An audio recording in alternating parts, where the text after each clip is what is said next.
Hey guys, welcome back to Resistance Chicks. We're your hosts, Leah and Michelle. Today is the 13th of October, 2019. It's election day in Poland. It is. We're really excited about that. See what's gonna transpire there and Yes. and see if anything fun. I think it is going to be a little, from what little tiny research I did, it looks like, no fighting. We have dogs again. It looks like we might see more populist movements there. It's continuing to grow like a wildfire, and I think it's so awesome. It is. It is, definitely.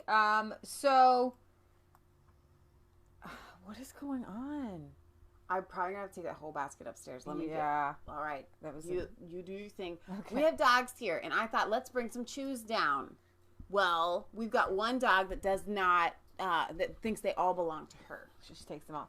All right, so Poland is at the polls today. Welcome to all of our Polish viewers. We're excited to meet with you yet again, our Polish patriots. Poland has held the line when it comes to mass migration, when it comes to standing up to the European Union, when it comes to family values, when it comes to Christianity, and it's from their spirit. The stuff that I've got all kinds of books down here. Y'all have sent me so much. So I have a Polish hussar that y'all sent me. All right, so I even have a Polish flag here somewhere. Y'all are really proud of your country, and what you don't want to see happen is, from what I'm gathering from our Polish viewers, is you don't want to lose your country yet again. You like your identity. You like who you are. You're proud of it. I've got, when Michelle comes up, I'll have her bring up the art book. Your history goes back so far, so deep. And what you're saying is, from what I understand, we don't want this guy, one guy, or in his minions of globalists to reshape your region, to reshape your country. Now, things change naturally on their own. That's one thing. But things aren't changing naturally on their own. And that is what makes you stand so tall and so strong. And that is why the right-leaning Polish PAS party has been in power. The question is, will they retain power as Poland goes to the polls today? One of our favorite Polish politicians who does not split hairs, he says it like it is, is Dominik Torinski. And I want to read, because he has an interview here with Breitbart, and I would just kind of read some snippets here. The idea is that it's these master globalists and George Soros in particular. Some snippets that I did not know about George Soros were in this article, and my head went a little bit tilt. Now, let's see. The left liberal establishment is attacking Poland's conservative government. They are the onslaught of the European Union and the liberals against Poland's right-leaning conservative government is intense. But what you have going for you in Poland is the gospel of Jesus Christ and family values. Poland's conservative government ahead of national elections on Sunday because its success damages the Soros plan, says Polish lawmaker Dominik Torinski. Hope I'm saying that right. In an exclusive interview with Breitbart News, the outspoken Polish parliamentarian said it was obvious that the international interest in his country's elections. Why? Here's the thing. How come George Soros, who is Hungarian, by the way, is allowed to meddle in anybody's elections, even Hungary's elections? Right. He thinks that he is God. There's excerpts from his book in 1987 called The Alchemy of Finance, and they did not know this. This is an excerpt from his own book that said from himself, says, I always harbored an exaggerated view of my self-importance and fancied myself as some kind of god from an early age. My sense of reality was strong enough to make me realize that these expectations were excessive, and I kept them hidden like a guilty secret. He said, revealing that this was a source of considerable unhappiness through much of my adult life. But as he made his way in the world and acquired a vast fortune, reality came close enough to my fantasy to allow me to admit my secret, at least to myself. Reality came close enough to his fantasy of being a godlike creature that then it was okay to admit that he had these thoughts within himself. That's scary. It is. So you have the pro-sovereignty, anti-mass migration agenda, far from socialism, far from neoliberalism, far from the Soros plan. He wants to be the master of puppets. He wants to rule the world. It might sound crazy, but obviously from George Soros' own mouth, it's not crazy. He felt he was a god from a child. He has a Hitler mindset. Torczynski insisted, referring to billionaire George Soros, the Soros-endorsed efforts by the European Union to redistribute migrants throughout the continent via compulsory quotas, which Poland's left liberal opposition forum, the Civic Platform, or the PO, the Civic Coalition, signed up to in 2015 while it was still in government, only for the PIS to sweep them out of office weeks later and refuse to implement them. Wow. Soros' supporters have long claimed he's merely a wealthy philanthropist. No way. Okay. So the money Soros is investing, this is what Dominique says, let's use the word investing in Europe, in Poland. It's so huge. They want to rule us. They want to own us. They know that if they will be defeated, they know that they will be defeated in Poland, and they will be, and the whole plan will be damaged. It's so sad. The leftists throughout the ages, not years, not decades, ages, because they were always present in some form. They were always against identity, against family, and against values. Basically people kind of want to just eat, drink, and buy products are easier to control. Okay, the left's establishment desire for control, he suggested, stem from their perception they're elites, they're better, they're more educated, and this goes back to the Prussian form of education, where they took the elite children and they trained them in critical thinking, they trained them in leadership, they trained them in being able to think for themselves, and all these people at the top, they have dominion over their lives, right? And they feel like, just like in like a Hunger Games situation, that they are the elitists. They've been trained this way in schools, that they don't go to the public schools, right? To be these leaders, but basically rule everybody. Oh, hang on. Sorry, I had an echo. Okay. Sorry. So these October 14th elections are about the Poles asserting their identity, he concluded, comparing the modern left to the communists of old, who held sway in Poland under Soviet patronage for decades during the Cold War. The communists used to fight us against the family, the church, and national identity. We are now getting our dignity back as Christians, as Poles, as Europeans, and they don't want us to take this dignity back.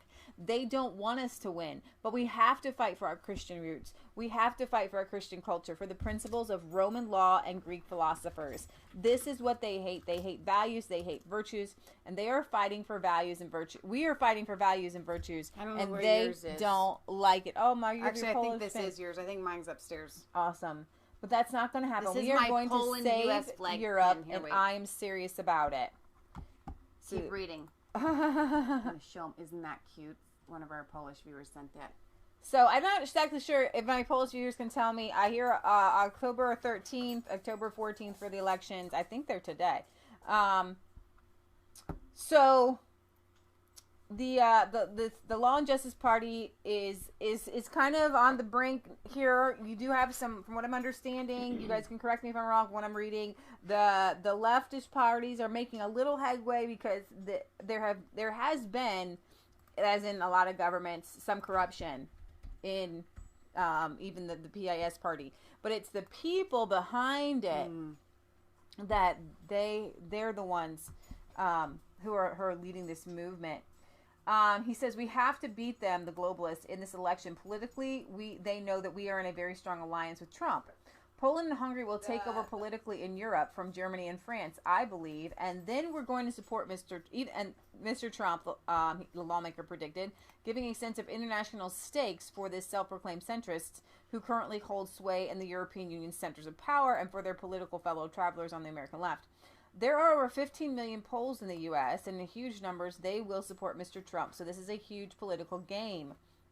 He said, underlying the left's fear of having pro-borders, pro-sovereignty governments on both sides of the Atlantic, with leading centrists such as Macron and Angela Merkel squeezed between them, but they're radical. Did we just say centrists? Yeah, well, yeah. Sorry. They're afraid of what will happen if Mr. Trump will win 2020, and he will win. I'm absolutely sure of that, he says. In late 2018, the Polish ambassador to the United States and U.S. ambassador to Poland penned a joint article declaring relations between the two countries are stronger than ever. Speaking of which, I mean, we have this of the Trump administration and the law and justice government on so many issues. The travel thing that Trump signed in, that's very technical of me to describe, but we now have free travel, visa-free travel. Did we cover that? From Poland I think we did to a little Poland. Bit. Polish viewers, you now have visa-free travel. We have visa-free travel. We have this travel agreement. If you're from Poland and you want to visit here or you want to work here, right, you can just come visa-free. That's amazing. That's huge. It is. They're playing now. And then since then, the Polish government has invited American forces based in a Germany hostile to Trump. And delinquent in its NATO spending to relocate to Poland. And so Poland is building this multi-million-dollar base, and those troops are actually going to be positioned in Poland now. Which Poland is actually really excited about. Yeah, they've been trying to get this for many, many decades, and I got it for the Polish people in honor of the Polish people in the United States and in Poland, Trump said at the time. So let me think I've got another article on this Polish elections here. I got a lot to talk about. We're going to talk about Sweden today, Denmark, and Extinction Rebellion, which is absolutely hilarious. Some of the videos I can't show you because they're downright naked. We've got Jacob. I'm not going to even attempt to pronounce your last name. That says greetings from Poland. Hey, so guys. It's always good to have our Polish viewers here. So I'm going to bring this up again because I have to find my article here. It's Polish elections exclusive. Well, actually, there was another one. There was another article. Where's the other one? Because Breitbart, if you guys want to follow world news, go to Breitbart London or Breitbart/Europe. Jacob says that he voted for the Freedom Party. The Freedom Party. Is that different than the Polish? You're going to have to explain that to us. Is that the PIS party? I know we're on a little bit of lag here. Oh, the 30-second lag, yes. Streaky Bacon says, hi, Leah and Michelle from Wales. Hello, Wales. All right. I'm hoping that we can get some of this in English here. Law and Justice, PIS.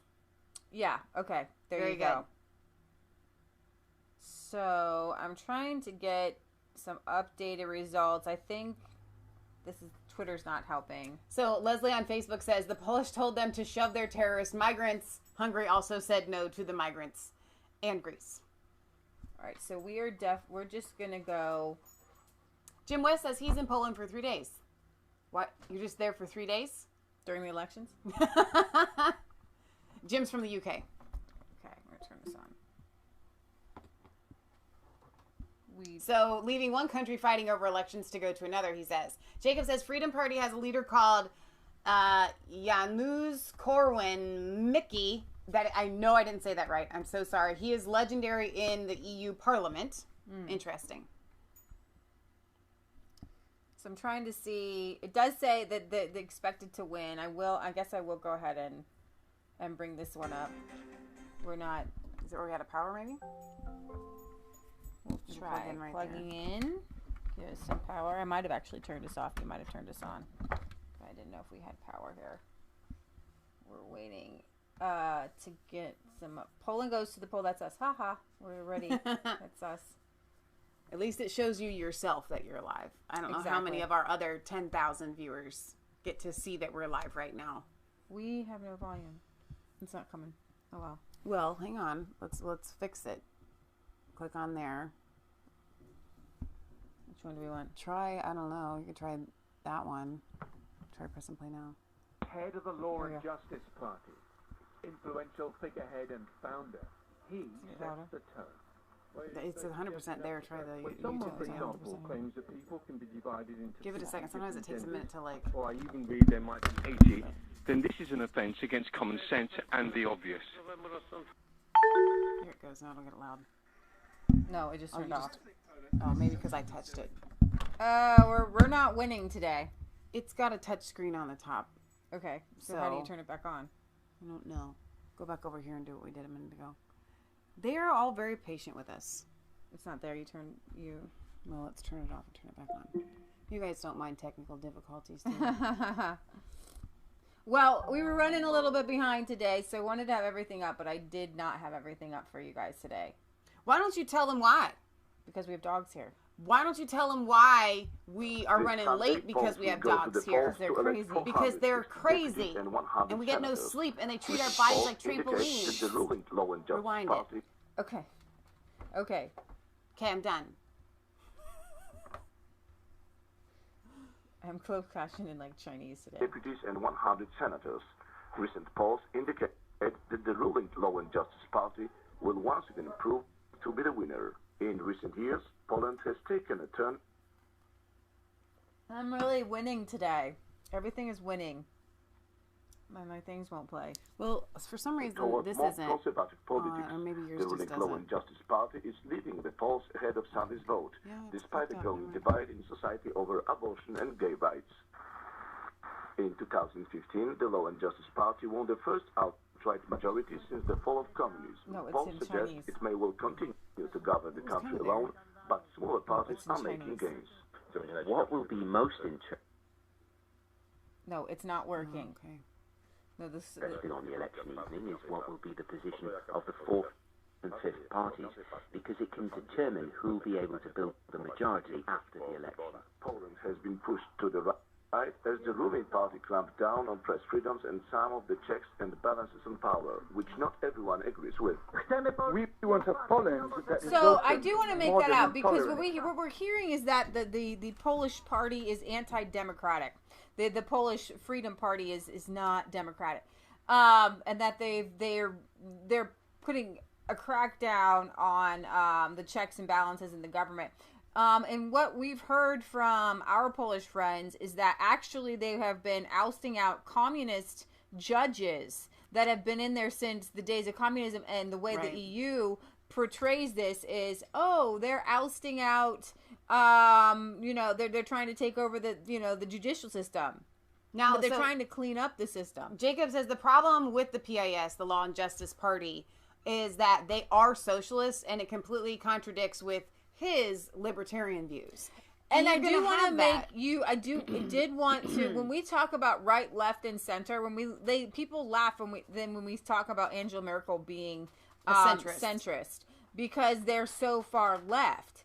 They're right. The PIS party is a socialist party. They have implemented a lot of social programs. Right. Some of them being, I felt, good in the wake of things, which they have family credits and credits for moms and for encouraging them to stay at home. Any There's truly conservative parties in parties all of Europe that have a standing. I'm sure Yeah, they obviously exactly. exist, but that have a foothold like these other parties. I don't think so. No.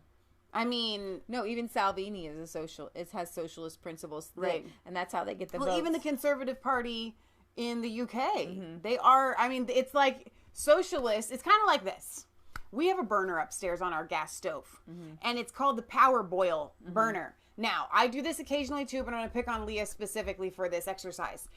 Power boil. So when you're doing a stove, you all know, I'll do this facing you guys. High is all the way up here and low is over here. But with the power boil, high is here, the highest to get the water to boil, and then actual high is right here.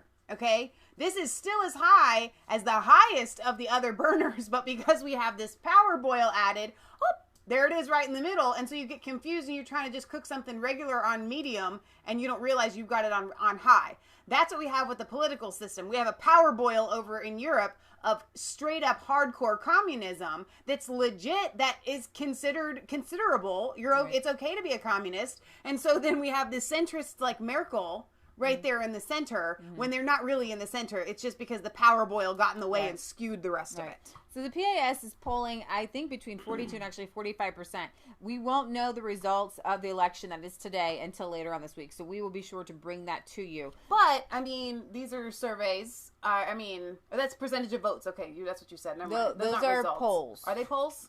This is a poll. Okay, good. Okay. So, but I always like to encourage people wherever they're doing good, right? So in that, and one of my favorites, and I bet he has the video up while I'm here, is Dr. Steve Turley. And he, if you guys want to know what's going on in Europe, and like the kind of the right wing, the right leaning. So what did we just destroy? I'm just not gonna talk about it. Just keep doing the show. What? I'm just not gonna talk about it. Oh, how'd that happen? It's done. Oh no. I wanted to see if he's got one on Poland. Steve Turley will have one, I'm sure, this week, so I want to keep an eye on that. You're not allowed to value or have anything precious when you have dogs around. It's just not allowed to happen. Because well, that it'll was get at Dog destroyed. Reach. That was at Dog Reach. What it was, and that was an error. It was at Dog Reach in a cabinet. Yeah. A bookshelf back. All right. hidden. So we're going to move on to Brexit here. Do or die. Boris will not win election unless he delivers Brexit on time. The Conservatives will only win a majority in the House of Commons at the next election if Boris Johnson delivers Brexit on October 31st. Do not feel bad if you're still confused about what's happening, because it's like a tennis match and the ball just keeps going back and forth and back and forth. But one thing is sure, the Brexit Party will win out. Katie Hopkins is for sure that we're going to leave on, you're going to leave, she says we. Y'all are going to leave on October 31st. She is incredibly optimistic, thinking that Boris will deliver for you. The one thing that is for sure is that Nigel Farage's Brexit Party will destroy the Conservative Party if he doesn't. Let's see. The Comms research poll, as seen by The Telegraph, was presented at a fringe event at last week's Tory party conference. It validated the predictions by many Brexiteers that failure to deliver Brexit by the deadline will result in a major electoral loss for the party.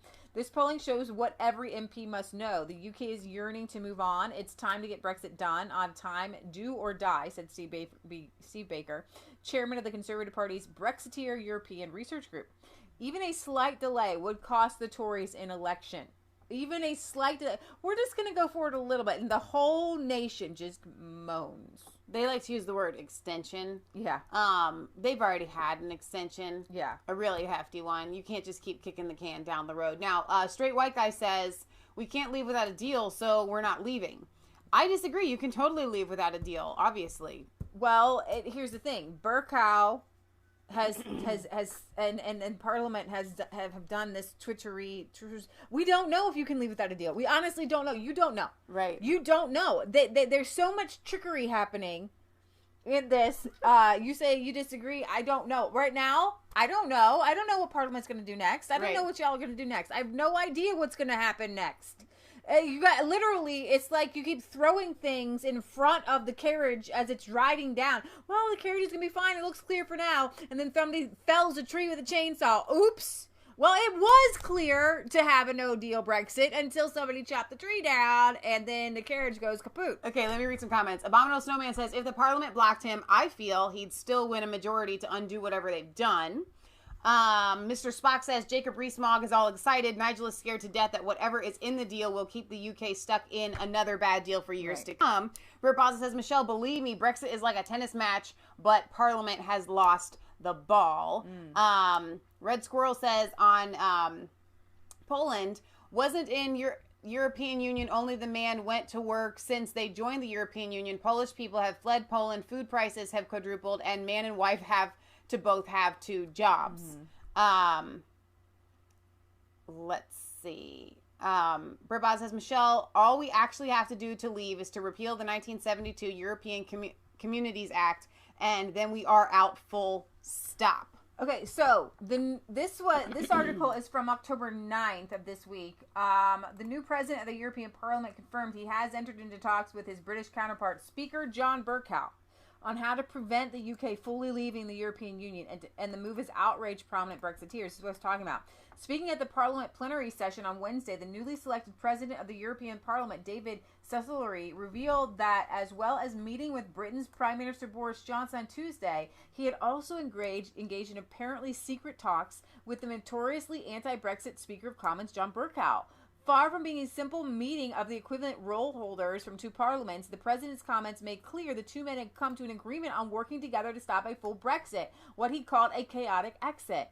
So, Cecily told the chamber, "This morning I had a fruitful discussion with the Speaker Bercow in which I set out my view that any request by the British institutions of an extension of prorogation our Parliament should allow the British people to give their views, be it in a referendum or some general election. Speaker Bercow and I were very much on the same wavelength regarding the importance of our respective parliaments in managing Brexit." So you have here... I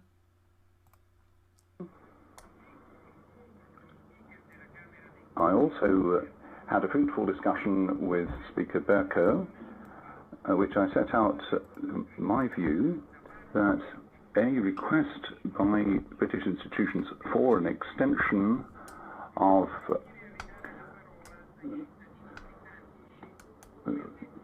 or any prorogation of Parliament should allow the British people to give its views, whether it be in a referendum or a general election. Speaker Bercow and I were very much on the same wavelength regarding the importance of the roles of our respective parliaments in managing Brexit. And we share an awareness that a chaotic exit of the United Kingdom from the European Union would work to the detriment of citizens on both sides. I do trust that no deal can be avoided at the end of the day. The European Union nonetheless has adopted all the necessary measures to prepare for... So he is meeting with Bercow, like really behind the Boris's back. That's so incredibly weird. And Brexit leader Nigel Farage signaled his fury at this development, writing, "Cecily confirms a meeting with John Bercow in which they agreed to work to prevent a clean deal Brexit.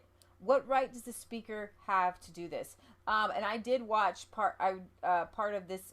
Very a lot clear, of Mr. really Sassoni. good speeches. You have no right to go and speak with the UK speaker, having conversations that are directly interfering into our domestic politics. It exposes your intentions to intervene at all levels to stop Brexit. It is immoral. Shame on you. And Mr. Barnier, I note throughout your speech, sir, you kept referring to the British negotiators as just British. We are the United Kingdom of Great Britain and Northern Ireland, and that will never change. Brexit was not a rejection of Europe or our wonderful European friends. It was a rejection of the anti-democratic nature of EU institutions, and you confirm to us every day it was right to leave. Thank you. Well said. Nobody in the parliament of the Brexit party there. So, very interesting. And Brexit party tops the poll and most trusted to be on the side of the British people. The Brexit party is trusted more than any other party, or politician to be on the side of the British public. Britons put the Brexit party ahead of 15 other politicians and parties as the most on the side of the British people with 31%. Pause right there, because what's really interesting about that is the fact that the Brexit party in actual politics hasn't made a real foothold outside of the European Union. Mm-hmm. Okay? They don't have a bunch of parliament seats. Oh, shoot. It's fine. I stuck with my hands. But hang on, let me finish my thought and then I'll pick it up. It was one of our lights. They don't have a lot of parliament seats here in the United Kingdom. And so the fact that the poll already has them leading as being on the side of the British people, I think is really huge. It's never a dull moment around here. It just literally is not. Oh, jeez. It's all fine. We're all fine here. Okay, all right. Bring some levity to the situation. Kind of broke the thing. Aww. Okay, with the party's leader, Nigel Farage was the third most trusted and respected. You mean leader? Leader? You said legal. Legal? Do you know that we've been doing this show for so long, and I really need to slow it down, but I have so much that I want to say that I just put my words together into one long thing. That was Nigel and leader as one. It's like shorthand. Oh, great and wonderful Nigel. We bow before It's you. shorthand for speak, and if you guys watch long enough, you'll pick it up, and we can get more information out that way. It's great. The top 5 considered to be more on the side of the British establishment were the Conservative Party, 42%, Prime Minister Boris Johnson, 36%, MPs who want to remain in the EU as 35%, judges, 32%, MPs who want to leave the EU without a deal, 31%. Judges were considered on the side of the people? 32. Okay. The survey also found that trust in politicians and parties to put the nation first when it comes to Brexit were as low as 17%. Despite the Brexit Party being the most trusted political party to represent the people, Prime Minister Boris Johnson again ruled out with an election pact with Nigel Farage, which is so weird. But there's no election yet. Give it a chance. If I were Boris Johnson, there's no way I'm going to play my hand with the European Union just yet. I'm not going to act like there's going to be an election yet. I'm going to act like this is, I am the Prime Minister. We're not talking about elections. Elections are not on the table yet. You know what I mean? But I think that Nigel Farage needs to, at the same time, still keep putting it out there. So what it does is it gets the people ready for it. They're expecting it. Well, and I also think that at some point, regardless of when the next general election is, Nigel's just going to take the party all the way. Right. Regardless of what happens on October 31st, I don't think that Nigel's going to back out. Yeah. I think the Brexit party, it's full steam ahead for him. So, Verhofstadt, no surprise here, calls Johnson and Brexiteers traitors. Yeah, okay. The real traitors. The European Parliament's Brexit negotiator made the comments after conservative Eurosceptics and the DUP rejected the EU's counter-offer to Prime Minister Johnson's Brexit proposal. Verhofstadt said on Wednesday, "I think such a proposal that Boris Johnson exactly 1 week ago has put forward is not serious at all." The former Prime Minister of Belgium then claimed Mr. Johnson was playing a blame game. And only the one who is not being blamed is Mr. Johnson himself, apparently, says Mr. Verhofstadt, said during a session of European Parliament in Brussels. All of those who are not playing his game are traitors or collaborators or surrenderers. All those not playing his game, does it really say that? Yeah. Well, in my opinion, dear colleagues, the real traitor is he or she who would risk bringing disaster upon his country, his economy, its citizens by pushing Britain out of the European Union. That is my opinion. A traitor. And then Nigel Farage commented back, this man is more unhinged than ever. So, Abominable Snowman says, am I the only one that is wondering whether Leah's top is black and green, or black and white, or green and white this week, actually? It's actually black and white, and I fixed the green thing. So, I don't know if you noticed, but on Friday, I think it was Friday, I was wearing green. Maybe it wasn't Friday. There was one day I was wearing green. Yeah. So, I fixed it. Maybe it was last Sunday. Yeah. You fixed it. So, I'm glad that you asked that. That's funny. Farage expresses hope Tories will deliver clean Brexit, but Boris rules out a deal. This is from October 10th.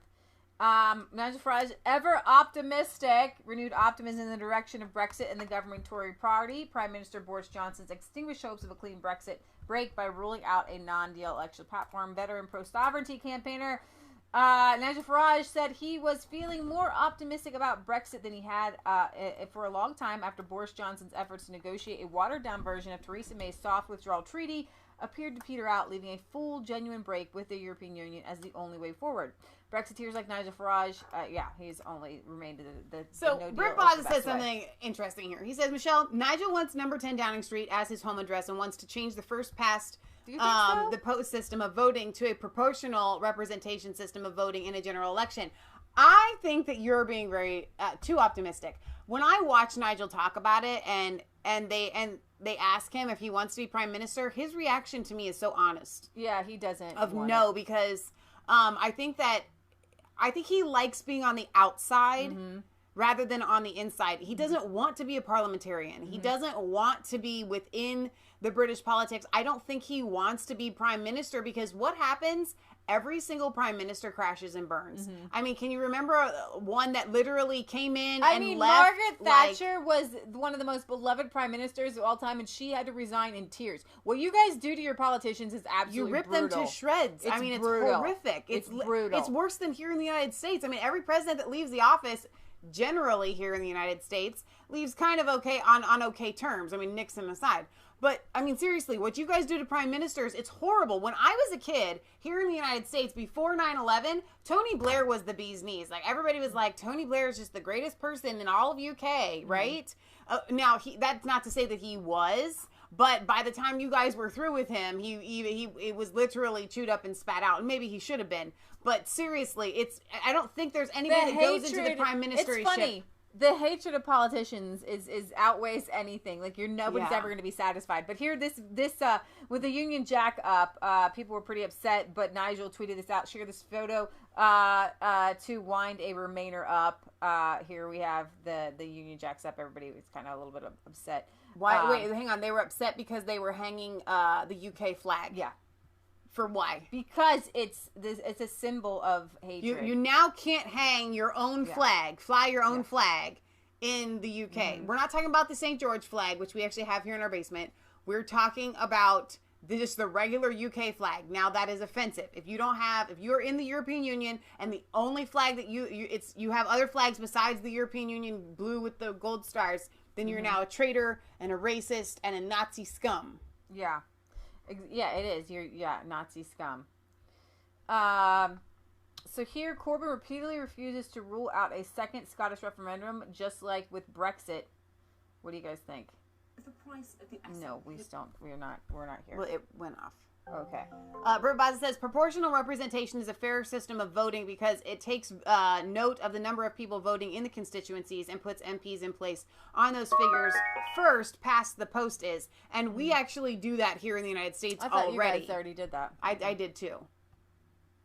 With a second independence referendum in Scotland, is that something you could agree to? If we win an election, we win an election, and we form a Labour government with all the transformative policies that I've outlined. We are not going into coalition with anybody. We will put our programme forward in Parliament. What I've said on the Scottish referendum is it's not our priority. We want to put £70 billion of investment into Scotland, and we would certainly not countenance it in the early days or early years of a Labour government, because I think the 2014 referendum was supposed to be a once-in-a-lifetime opportunity. Should there be some in Scottish Labour who are really worried about this? This is your opportunity to absolutely rule it out in any circumstance. Very clear, we're not going into coalition with anybody, and I've made that very clear here and in Scotland. So I'm there campaigning all the time with Scottish Labour. There's no way that you could give the green light to a second independence referendum if it meant that you could get... What I've said is that we don't think independence is a good idea. The income and expenditure figures for Scotland indicate that an independent Scotland would face massive austerity and loss of public spending. Not quite ruling it out. No, but I'm saying that we would invest in Scotland and we wouldn't even count... So you can't rule out the a second Scottish referendum. So he's always for the referendums. Oh my gosh. Okay, so Horatio sends me a personal message that says, remember, it's the Queen's speech tomorrow, pomp and ceremony, horse-drawn carriages, cellar searches, and the rest. So we've covered that in the past before, but it always promises to be really exciting. I don't think the United States, we don't have anything that matches it. British historian Robert Tomes claims it is utterly removed from reality to argue free trade is nostalgia for an empire.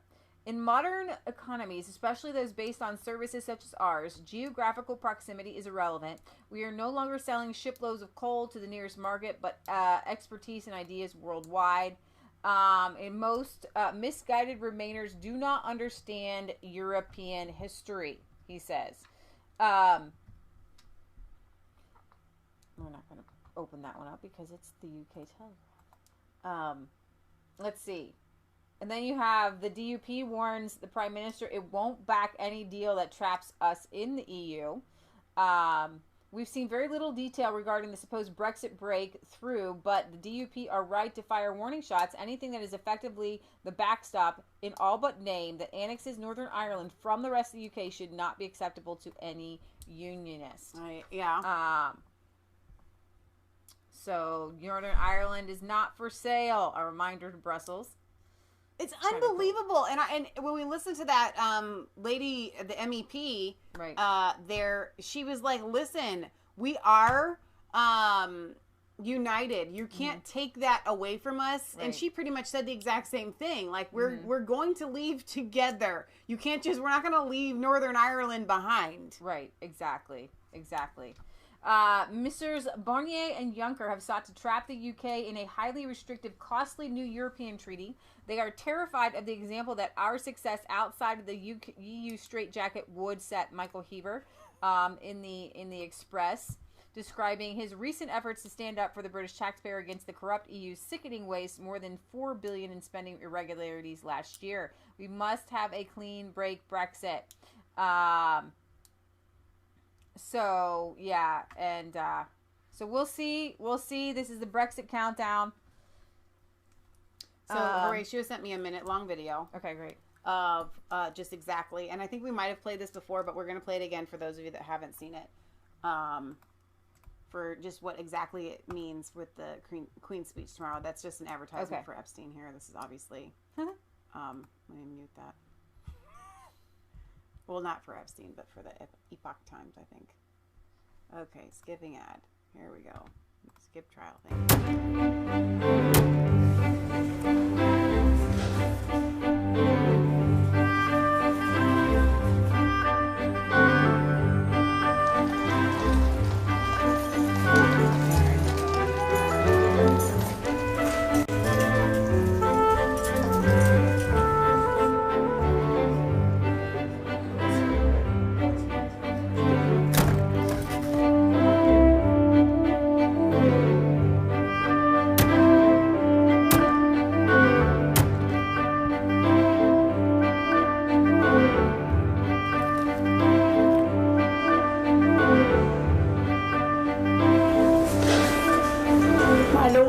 And members of the House of Commons.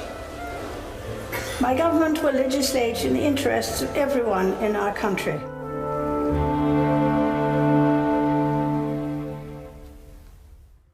So there you go. Now you have a little bit of a better understanding as far as how that process works. The black rod part is always really fascinating to me. And I like it because he represents the Queen. He or she, I think it's a woman now, right now, or it was, represents kind of the royal family and the Queen and so on and so forth. And they shut the door in his face when he knocks on the door to represent the fact that the royalty does not rule the people anymore. And so I think that's really, really neat. And then the Queen goes in and she gives her speech. And then, as that just said, at the end, then the Parliament session reopens again. So this is a PJW video. Thank you for that, Horatio. Thank you for that, Horatio. I'm going to tweet this out. Just tweet it. Michelle can put the whole link in the video. But I want to get to talking to you guys about the Extinction Rebellion that went cray-cray this week. Because, the way that... Let me explain this. The way that these globalists have been working since the beginning of time, but really the organization and supposedly the grassroots movement of these globalist ideas are planned. Okay, so they trot out Greta Thunberg. Okay, and she comes over here and she talks to the United States, and then they have these random mass school walkouts, right? And that is planned. These are not organic, okay? And then you have these climate extinction rebellion people who come out and they're holding their little shindigs, and they've got. It was so funny is that they're using generators to play their music, but they hid them behind some pallets. They hid them? Yeah, they tried to hide them. Like, we're not really burning fossil fuels, but we are. It's embarrassing. Yeah, so this is them this week. I don't know. This had almost 6 million. It's 5.4 million views. I feel sorry for these young people who this is how they think that they're fighting climate change, and they it's all over the world. It's like we saw the. But what is it? What I don't know is happening. Like, okay, because I kind of get like interpretive dance or trying to send like a message. Like, did they write something out? Like, okay, this is what we're trying to do. Yeah. This is what we're trying to be. That is what like this. Okay, so so you know how we always talk about true apologetics. That's being able to debate both sides of things. Is give somebody an opportunity to say, listen, I thoroughly understand both sides, so I could argue the side that I don't agree with, and then you really do have a leg to stand on. So this is how I would spin what they're doing if I were them, to have it make sense. And I think this is really great. I would say we are trying to represent the chaos of the world and the insanity that destroying our planet is, and the crazedness that happens within the minds of people who are destroying our planet. That is how I would interpret their interpretive dance. And I think that maybe if they said that and they came out with that, this is us depicting craziness, the craziness of not realizing that our planet is about to die. Can I tell you the truth? Okay. The truth is they're preying on mentally ill people. I thought you were going to say praying like P-R-A-Y. They're praying. P-R-E-Y-I-N-G. They're preying on mentally ill people. Oh, Jesus, save them. This is embarrassing. It's sad. It really is. I mean, okay, so. Planet saved. We're done. Climate change is over. Boom. What we did to save the planet today was had a dance party. That's what we did. Imagine if got together, started dancing like a bunch of crazy people, and we are saving the planet. Imagine if environmentalists stopped dancing and screaming and blocking traffic and twerking and used their pent-up and unemployed energy to just actually clean up garbage on the side of the road for once. Oh my biggest thing is, if you believe that there's too much carbon, then you just need to plant some more trees and suck it in. Now, I believe I tweeted it out again today. Maybe we put this link in the description. LifeSiteNews actually shared an article. It's a 15-minute video on Twitter. Yeah, I watched this morning on debunking the climate change in like 15 minutes. Is absolutely crazy. The way that they do their models. And actually, let me just bring one up because and we'll go to Justin Trudeau later. Here we are. Okay, so can I click on it to then share the link and not just the tweet? Exactly. Okay. So wait a minute. All right, here we go. Patriot Gallery. Got it. Let's see. Okay, so I'm going to just play a little bit of this video here because it's no thanks. So on Facebook, Josh Conaway says they would put them in a camp. Funny, because there was a system that would not allow this. We used to house them, and then there was a turnover of millions of mentally ill people they kicked out of mental institutions. Now, I wouldn't go so far as to say that these people all belong in mental institutions, but I do believe that they are creating people mentally unstable people that otherwise don't have to be. Right, exactly. So well said. Yeah. Setting the record straight about. Let me get his name first. This is a scientist I haven't heard of, but it's so good. Tony Heller. Climate. It's not an easy job committing fraud on the scale which climate alarmists are, so I thought I'd give them some assistance. I've developed some new software which will give them a boost in identifying which critical data they should be hiding. But first, there's some important news out of Washington, D.C. They've identified a panel of experts who will be setting our nation's climate policy. Apparently, the Democrats felt they needed people who were better educated than AOC or Greta. Now let's review the problem which my software will help climate alarmists solve. This is the main page from the part of the National Climate Assessment which went out to journalists and policymakers. This page contains a lot of graphics. Here's one which shows heat waves increasing since 1960. Here's another one which shows Arctic sea ice declining since 1979. And another one which shows wildfires increasing since 1983. And one more which shows sea level rising since 1920. Okay, so first off, you'll notice those are all different dates. I know he's monotone. I'm going to try to bring a little life to this because it's absolutely crazy.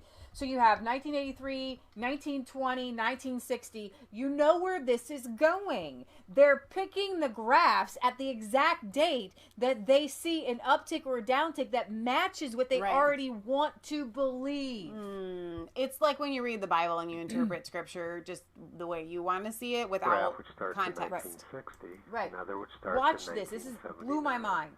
Another which starts in 1920, and one more which starts in 1983.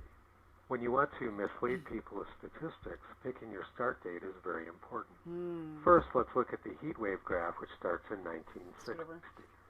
They carefully picked a period during the global cooling scare to start their graph so that they could show heat waves increasing over time.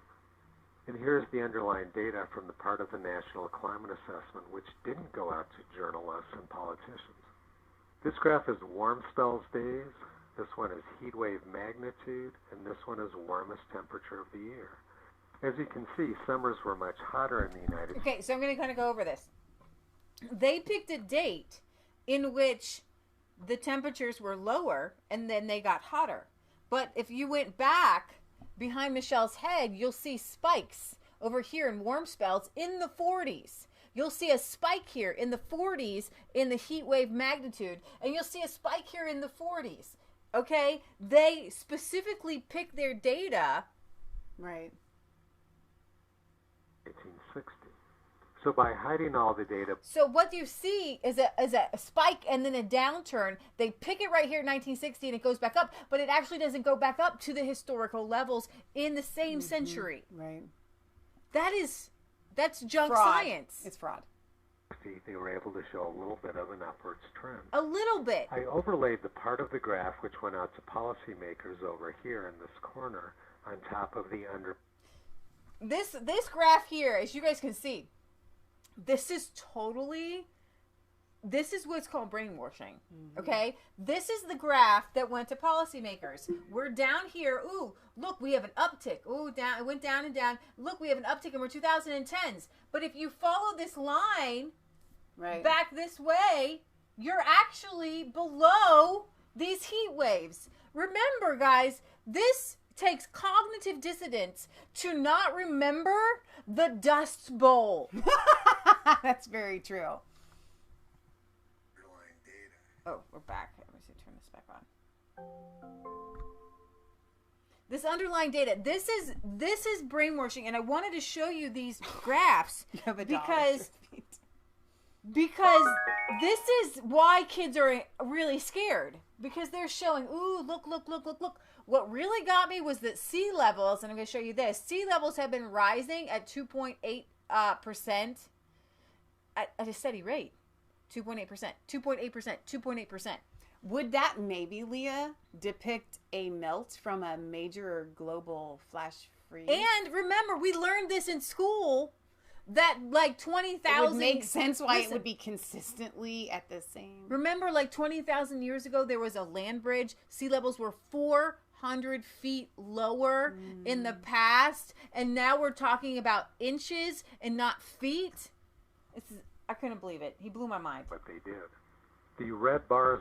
It doesn't mean... And this is what they're doing. They're doing two very dishonest things. Number one, they're creating a problem where no problem exists with the social issues of transgenderism, homosexuality, same-sex marriage, all these different things. Because what Facebook... That's the Facebook and big tech and all that. They're the man behind the curtain in Wizard of Oz. I was picking up 2 wheelbarrows. Except for he was kind of an okay guy. I know. Yeah. 2 giant wheelbarrows of walnuts yesterday, and I was thinking to myself, that's impressive. If only, and while I'm outside, I ground and I think straight, okay? Because while I'm in here, I'm not thinking so straight. They have me in their box, and it's kind of a little woo-woo, right? Okay, so I get out there, and I wanted to do a video, but I still have the information I downloaded from the Earth.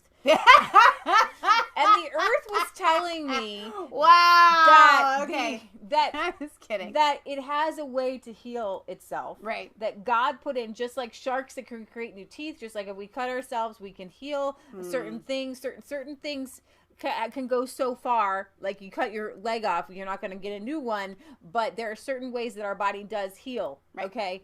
And the planet, there are certain things that are irretractable, but there are certain things that can be reversed and healed. And one of those things, we can heal our planet just by stopping the plastics and all these crazy things and the pollution, and start farming again and getting back to a more natural life. We can reverse all the trends of planet damage that we've done. But these climate hysteric people who are dancing in the middle of the streets, who are using up a lot of resources, who are not planting trees, who are not out there picking up garbage, they don't want to work. And that's what really gets me upset. Oh my gosh, you have people like the Republicans here in who are going to places in Los Angeles and in Baltimore, and they're like, well, we're going to put our money where our mouth is, and we're going to go clean things up. We are going to try to make this world a better place, where all these people get together and they walk out. If you really, really meant it, you would do something. But what they have created, and that's what I want to show you, is a hysteria and a problem that does not exist, to cover up a problem that does exist, because they want the industrialization. Yeah. They want to strip the planet. They want to mine the planet to oblivion. They want to use and abuse, because that's what the devil does. Wow. Is he uses and he abuses, and then what he does, he accuses you of doing. Okay? So big tech companies like Apple are stripping this planet dry, and they are using slave labor.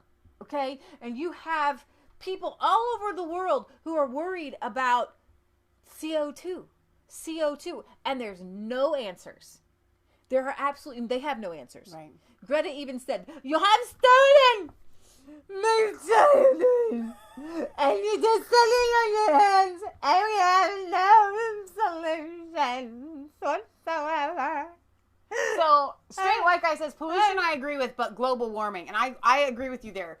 Because, here's the thing. Yes, the planet is warming. Yes, the sea levels are rising. But the planet, we're just talking about... Hang on.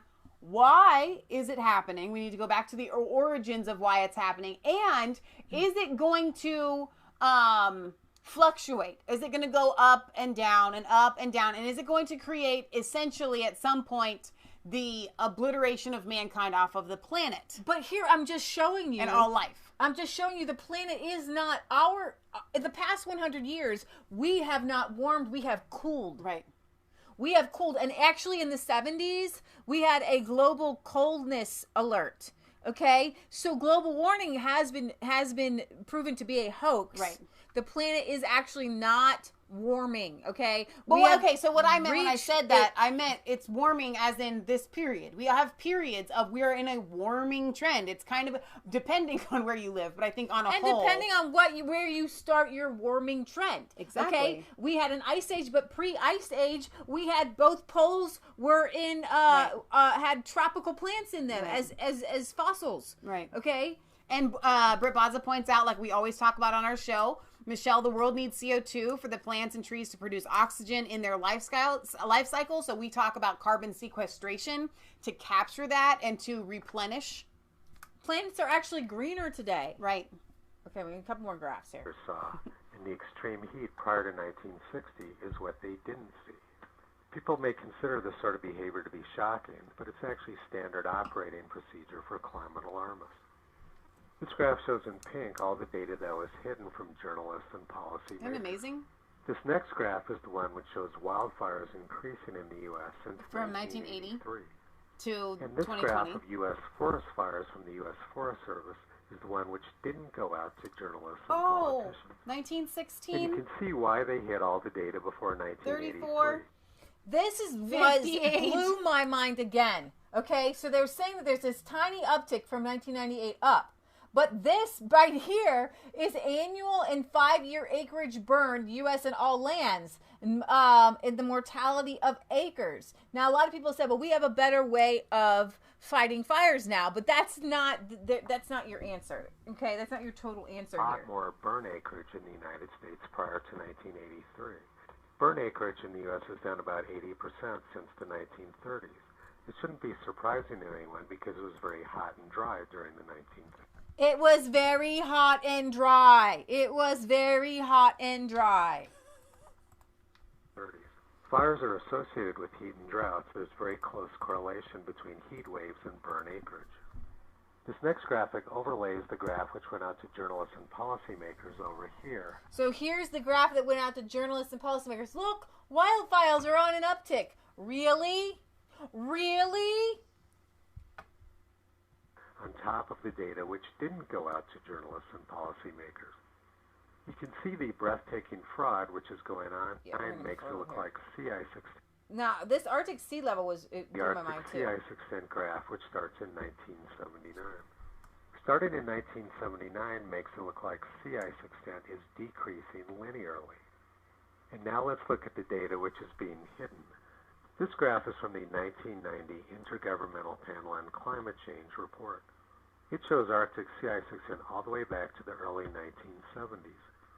And as you can see, extent was much lower prior to 1979. And 1979 was the peak. The data was taken from the National So Oceanic... prior to 1979, 1979 was the peak, and then it was lower before that, like just a few years. Administration.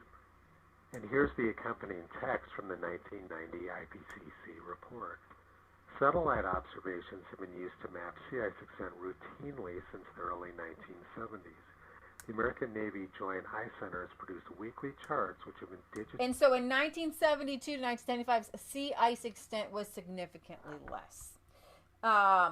It's tried to use the excuse that we didn't have satellite data prior to 1979. But the IPCC report put over Arctic sea ice looking down on the North Pole, a gauge at lower Manhattan. It shows that sea level has been rising at a steady rate since the middle of the 19th century. This is absolutely crazy to me because you'll see the sea levels have been rising 2.8 millimeter a year, 2.8 millimeter a year, 2.8 millimeter. Just it's literally rising at the same rate. 1850. Since 1850. Lincoln, 2.84 millimeters per year.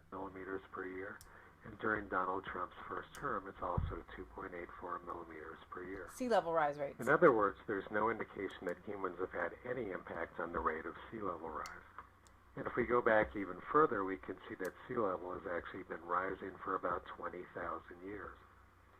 20,000 years ago, sea level was about 120 meters or 400 feet lower than it is now. Anthropologists believe that during this time when sea level was very low, people were able to walk across from Siberia to North America, and that's how the first humans got here. Okay, so I'm going to stop that there. I know he's a little monotone, but it was incredibly interesting to me. I want to put this into real, like, where it's going to hit you, where you are going to feel it the most, okay? And so it's actually been kind of leveled off here. Let's just say for a second, I wish you had one of those other graphs that I could look at where it was like up and then down. Okay, but all right. So let's say you weighed 10 years ago. No, let's just say 3 years ago. You weighed 300 pounds. Okay? And you lost 150 pounds. Okay? And then within the past 6 months or so, you gained 15 pounds. And your doctor looks at you and goes, hold the phone. You have gained 15 pounds. Yeah. You are going to be obese. This is insane. You have gained 15 pounds. Oh my gosh. And you're over here going, I just lost 150 pounds in the last 3 years. I don't think a little 15-pound gain should be put on the big wow. I think I should still be able to say, hey, I lost 135 pounds. So I'm going to play to you a little video here from these Extinction Rebellion people on how they know that climate alarmism and scare tactics work to get people on their side. Right, but if you showed the millennials this, like, just somebody and said, what do you think this person should do in the last 6 months? If you showed them only the information in the last 6 months, they have gained You're absolutely right. 15 pounds. And those people would be like, well, like, they need to go on a diet because they could just keep going and going and going. And then what would happen if you were to show the millennial the 3 years and spun it? So look, this person's lost 135 pounds. Isn't that great? Yeah, wow. Now joined by xenon lights, She's a spokesperson for Extinction Rebellion. Welcome. I've seen some of your activists claim on TV that billions of people are going to die in quite short order. One of your founders, Roger Hallam, said in April, our children are going to die in the next 10 to 20 years. What's the scientific basis for these claims? So these claims have been disputed, admittedly. There are some scientists who are agreeing and there are some who are saying that they're simply not true. But, you know... Some scientists believe that children, just children, are going to will die in 10 years. The overall issue is that these deaths are going to happen. We don't know exact numbers, and actually it's a little bit... These deaths. You always notice that they are talking about other people dying, but never themselves. They never think that they themselves are going to die. I don't know, that when you see the little girl crying to Kamala Harris, I don't want to die. No, that's what I mean. These people. Right, but they tell everyone else they're going to die. Exactly. You're going to die. They know they're not going to die. Right. Okay, that's what I meant. She's obviously not afraid. Concerning to focus on just how many deaths there will be, deaths and mass suffering, and that, you know, any amount is enough as far as they're concerned. But most scientists don't agree with this. Climate change scientists, those who know there is a problem and it has to be tackled and things have to be done, more has to be done than is being done.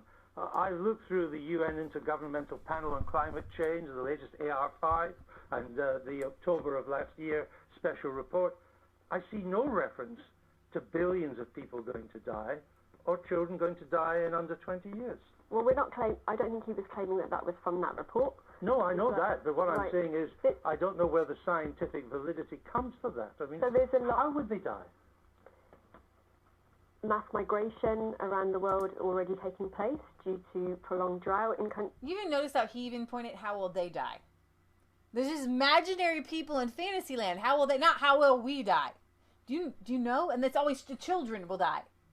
It's so weird. These people are insane. In South Asia, there are wildfires in Indonesia, the Amazon rainforest, also Siberia, you know, the Arctic. These are all really important problems, and they can cause fatalities. Mm-hmm.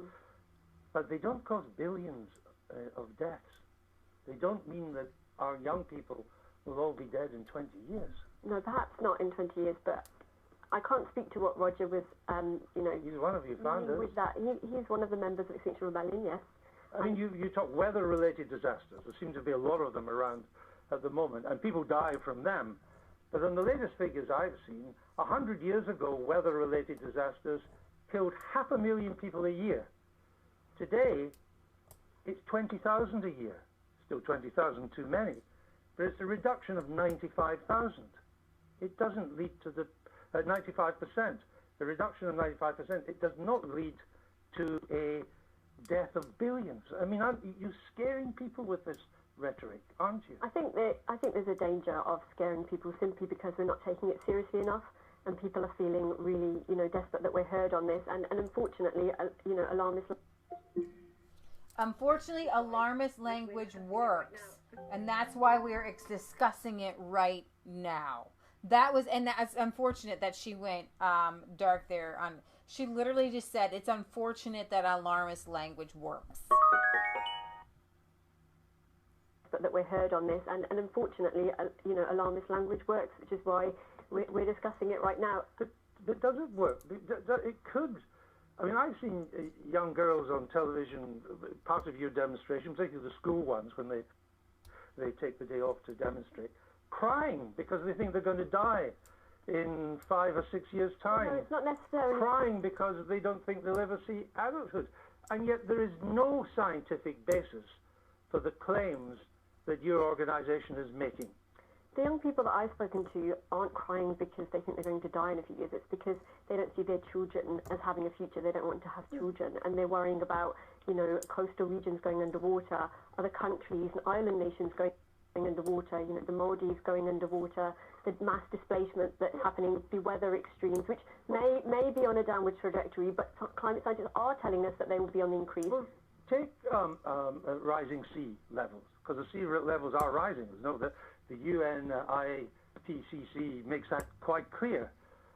But even the UN IPCC says that its median projection for sea rising is half a meter by 2100, by 2100, at the end of this century. Now, that will create problems from places from Miami to Bangladesh, but half a meter will not result in billions of people dying. If we do the right thing, it could be managed. If we do the right thing, but we're not doing much at all at the moment, so this is one of the problems. So I'm going to stop that right there. You ever notice that they keep saying, if we do the right thing, yes, we have a problem, blah, blah, blah, blah. Even Neil here, it's absolutely insane. If we do the right, what is the right thing? So what is the right thing? Now, I get that there are people insane. They're just insane. It's literally blah, blah, blah, blah, blah. Blah, blah, blah, blah, blah. Blah, blah. I have answers for you people on damage to the planet, and we're over here like, hey, y'all, let's fix the planet because you are destroying it. And they're just like, blah, blah, blah, blah, blah. Blah, blah, blah, blah, Leah, blah. here's Let's my fix question the for problem. you. Do you think that maybe a step in the right direction would be all of these, at least here in the United States, coastal elites, people like maybe Obama, not buying houses on the coast? $14 million mansion the Obamas buy on Martha's stinking vineyard. If you didn't know, it is an island on the east of the East Coast. You can't get much farther out. You're in an ocean. Now, they obviously don't believe that sea levels are rising or rising that fast. You are absolutely correct. And what are these billionaires doing with their billions of dollars? Prince Harry, he sends his he jet sets all over the world, walks with no shoes on in a group of billionaires, and they claim the little people shouldn't fly much anymore. Right. Don't fly, don't travel, stay right where you are. But I need you to commute to work. An hour each way. But don't worry.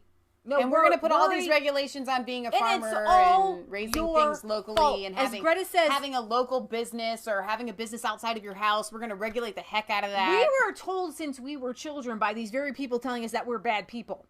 That we are to grow up. And we are to get a job. And we are to get a 401k. And we're supposed to buy a house. 401k. Whatever. We're supposed to buy a house in the suburbs. Okay? And we're supposed to clear, why don't we stop clear-cutting land, especially in America, and building these giant monstrosity of mini mansions and putting old people in nursing homes and busing children to school and killing all the trees? Seriously, they're that's a very good question. I would like to start with this walkout stuff that they've done, right? They walked out of school and they walked out of work. Okay, Isaiah 58 Ministries represents Isaiah 58 in the Bible. And in the Bible, God literally looks at these people that are fasting. And they're like, oh, I'm fasting and I'm just not eating. And God literally, I'm going to break this down to you how this works. God says to them, excuse me. The idea behind the fast is for you to take the food that you would have been eating and divide it amongst the hungry. So you don't eat because you done gave it to somebody else. And what happens is these climate change people, even if they are right, let's just say for 1 second that they are, they go so far as to, okay, we're just going to fast and that's it. Missing the spirit behind when you're fasting, you're supposed to be giving the food that you would be eating to people that don't have it. So they're not supposed to be fasting. They're supposed to be eating. So when you climate walkout, how about you walk out of work and you don't go back and you start your own business in your house? How about you walk out of school and you start being homeschooled in your own home so that you don't have to utilize diesel bus fuels? How about when you are walking out of school and walking out of work and not shopping at all of these businesses, you go to your balcony, even not even your yard because you may not have one, and you start planting food.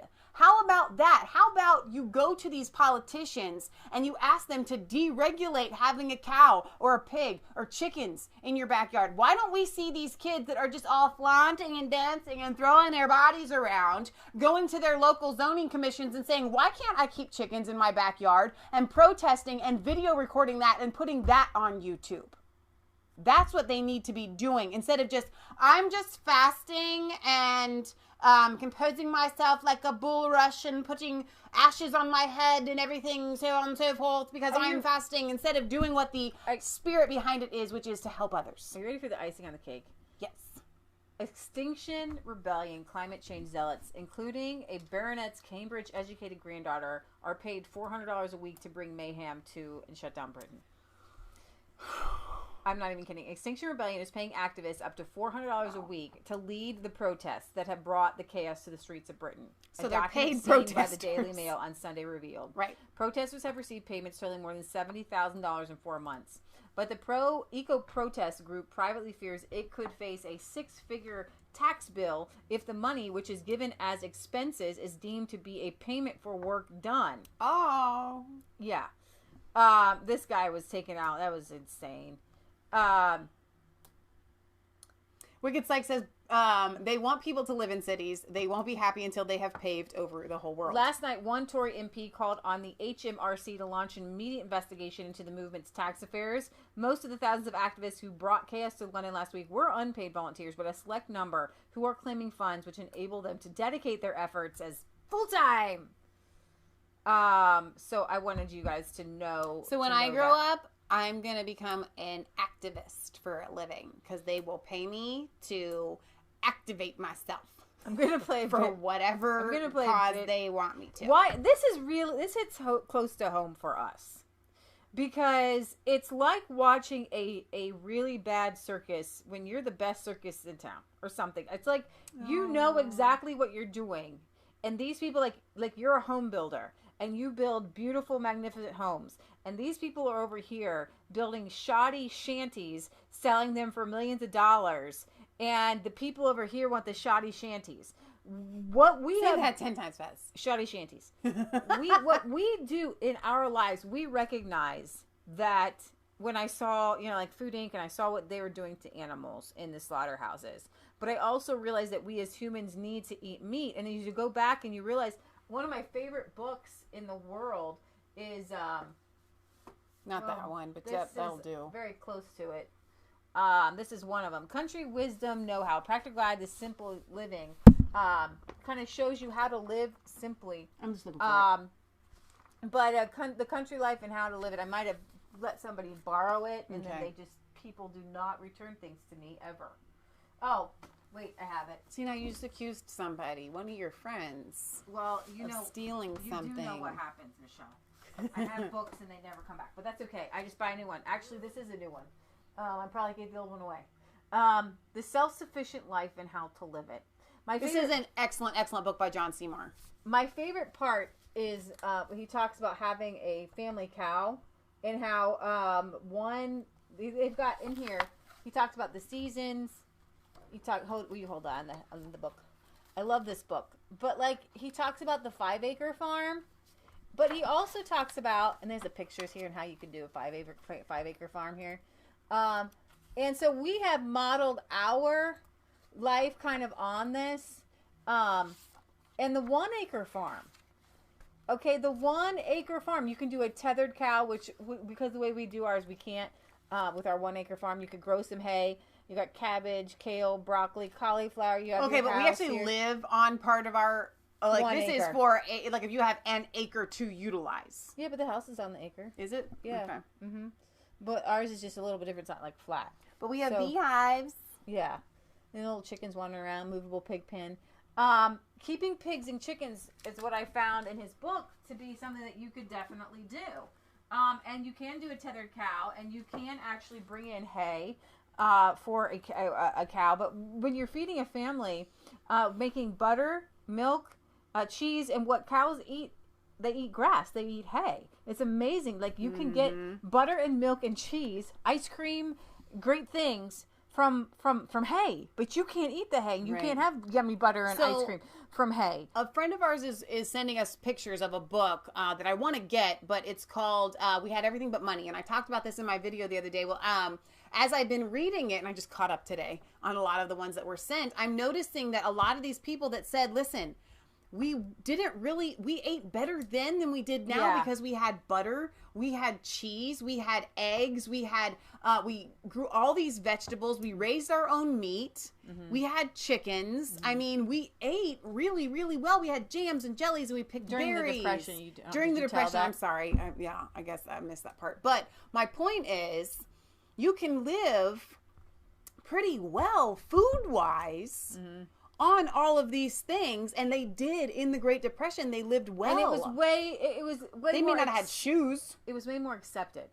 See, I would probably get a cow if it was a little bit more accepted right here in our 1 acre.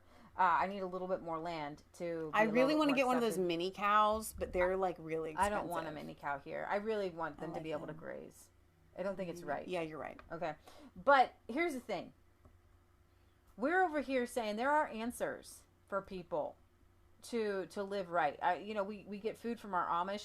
I'm getting some of our Amish friends grew a field of sorghum, and so we're gonna get some molasses from them. That's you awesome. Can't do it all, but some people can do a little bit of everything. Right. We grow on our 1 little acre more pork than we can kind of handle, so we trade it, right? And so there's things that we can trade, and things that we can do. So, and there are talents that we have that we can kind of trade out. And what these Extinction Rebellion and these climate alarmists, they don't want to do any work. Wicked Psych says, I container gardened this year in a small front yard. I grew 3 kinds of tomatoes, cucumbers, strawberries, etc. Do well something. Done. Everybody do something. I'm just going to play a little clip here and we're going to move on. Hang on. Mike Skidmore says, I'm a secondhand vegetarian. A cow eats grass and I eat the cow. Right. Like that. When discussing climate change, it's important to focus on the hard data and not just be tempted to laugh at the insane behavior of climate change activists. So I'm going to discuss hard data. But not before I laugh at the insane behavior of climate change activists. I mean, there's just so much material. Because when you're trying to communicate the serious, sober, dire straits message that the Earth is in peril, what better way to do so than this?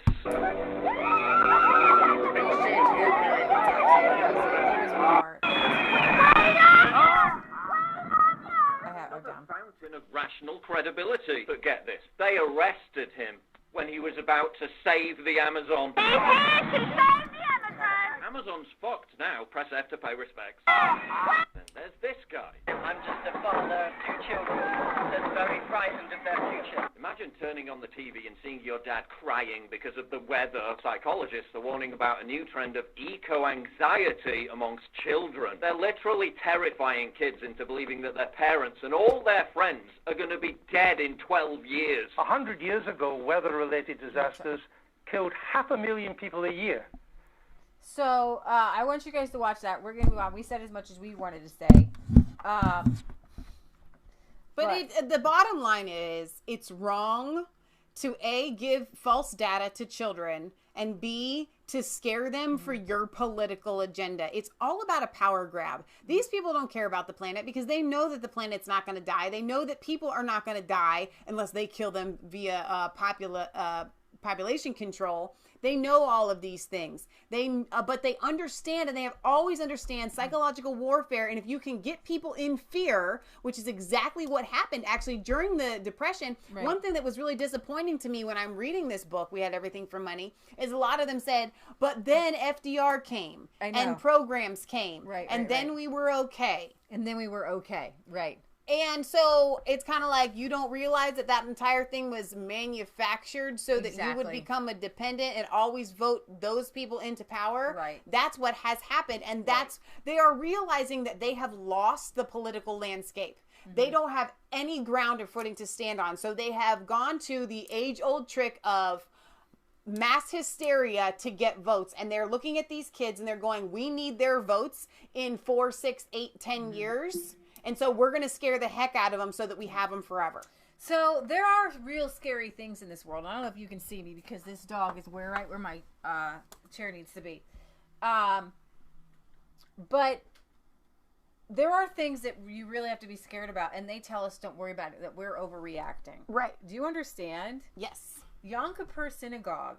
There's a shooting in Germany. The synagogue shooting suspect, Stephen Billett, 27, had previously been a member of the German Armed Forces, the Bundeswehr, according to his father. The father is a suspected far-right terrorist who killed a woman and a man near a synagogue in the German city of Halle. 2 killed, 1 arrested is shooting a German synagogue. 2 people were killed outside of a synagogue in the eastern German city of Halle as firearms were discharged. And according to reports, a grenade detonated in the building's cemetery Wednesday morning. The shooter of the center of Wednesday's Yom Kippur attack against a German synagogue live-streamed his attack using a helmet-mounted camera, broadcasting footage that gives glimpses of his motivations, an armory of improvised weapons, and even showing his own face to the camera. Speaking to the camera, the killer makes clear his hatred of Jewish people and makes reference to the SS, the Nazi era, you know who they are. After failing to force his way into the Hall synagogue and shooting a passerby outside, the gunman curses his own failure to inflict more death and calls himself a complete loser in English. Over the course of the video, the attacker's firearms jam and misfire several times, giving some of his would-be victims time to escape. German police, meanwhile, continue their investigations into this attack. And this is the kind of stuff that they don't want to show you that's happening even around the world. The father of the suspected far-right terrorist who killed a woman and a man near a synagogue claimed he had verbally fought with Mr. Ballet. There was always a fight. My opinion did not count. I could not get to him, he said. While the father admitted that his son had been a member of the Bundeswehr, he added that the 27-year-old had no specialized training. He also revealed he was not aware of his son's involvement until he heard of the attack on the news. And I'm not a very big fan of causing anybody who just kills anybody who's a white supremacist, a far right person. It's just kind of insane to do so. So is he some sort of crazy libertarian? No, he's a leftover Nazi. And to call Hitler far right is insane. Stop doing it. Stop doing it, Breitbart. It's like, but anyways. Well, and I think also it's wrong to not develop the proper language for what these people were, okay? Because we have Hitler who was a populist. Does that make him far right? No, it doesn't. He was a brainwasher.